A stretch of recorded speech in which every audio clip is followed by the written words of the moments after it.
Hello, ഇന്ന് നമ്മൾ ഈ മഴവില്ല് പോലെ നിറഞ്ഞു നിൽക്കുന്ന ഈ നിറങ്ങളാണ് കേട്ടോ നമ്മളിന്ന് മിക്സ് ചെയ്യാൻ പോകുന്നത്. അപ്പോൾ ഇതൊരു കുട്ടി കമൻറ്റ് ഇട്ടതാണ് കേട്ടോ. എന്തായാലും ആ കുട്ടീൻ്റെ കമൻറ്റ് നമ്മൾ മാനിച്ചിരിക്കുന്നു.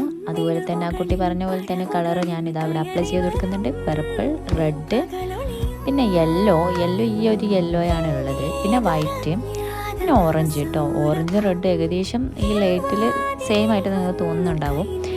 അതാരും വിഷയമായിട്ട് എടുക്കണ്ട കേട്ടോ. പിന്നെ നമ്മൾ മേലത്തെ ചുണ്ടിലും അതുപോലെ തന്നെ ഇട്ട് കൊടുക്കുന്നുണ്ട്. അതേ പാറ്റേണിൽ തിരിച്ചിട്ടാണ് നമ്മൾ ഇട്ട് കൊടുക്കുന്നത് കേട്ടോ. അങ്ങനെ അതെല്ലാം കൂടി ഇവിടെ ഇട്ട് കൊടുത്തതിൻ്റെ ചുണ്ട് ഇതെങ്ങനെ ഭയങ്കര ത്രിവർണ്ണ പതാകയല്ല, വേറെന്തോ പതാക പോലെ ഇങ്ങനെ ഉദിച്ച് നിൽക്കുന്നുണ്ട്. അങ്ങനെ മിക്സ് ചെയ്തപ്പോൾ അതാ ഇങ്ങനെയാണ് കേട്ടോ കിട്ടിയത്. കണ്ടില്ലേ, രണ്ട് സൈഡിൽ വേറെ ഷെയ്ഡ്, നടുക്ക് ഒരു റെഡ് ചേർന്നിട്ടുള്ള ഒരു ഷെയ്ഡും കൂടിയിട്ട് വന്നിട്ടുള്ളത്. അങ്ങനെ നമ്മുടെ ഫൈനൽ ലുക്ക് ഇതാ ഇങ്ങനെയാണ് വന്നിട്ടുള്ളത്. അപ്പോൾ വീഡിയോ ഇഷ്ടപ്പെട്ട ലൈക്ക് ചെയ്യുക, ഷെയർ ചെയ്യുക, സബ്സ്ക്രൈബ് ചെയ്യുക. അതുപോലെ തന്നെ നിങ്ങൾക്ക് ഇഷ്ടപ്പെട്ട കളർ ഇവിടെ കമൻറ്റ് ചെയ്യാം കേട്ടോ. അപ്പോൾ ബൈ.